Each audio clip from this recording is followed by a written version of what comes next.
এই প্রবাসে মেয়েরা আসলে জিজ্ঞেস করে এত টাকা বেতন কেন, আর সেটা দেখে না মেয়েরা কত কষ্ট করে বাসা বাড়িতে কাজ করতে করতে সকালে ঘুম থেকে উঠি, ওইটা কাজ শুরু করি, সন্ধ্যায় যায়।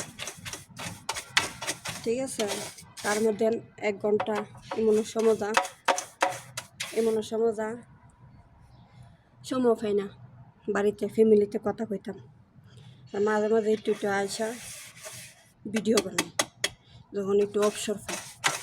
ভিডিও বানাবার অবসর পাই না, টাইম পাই না। তারপরও নাকি জিজ্ঞেস করে প্রবাসী মানে বাংলাদেশের মানুষেরা যে প্রবাসী মায়েরা কী কাজ করে, বিদেশ কেন যায়। আরে ভাইয়া রানের বোরে কিবা রাফা রানের আয়া কাজ করে দেখবেন কত কষ্ট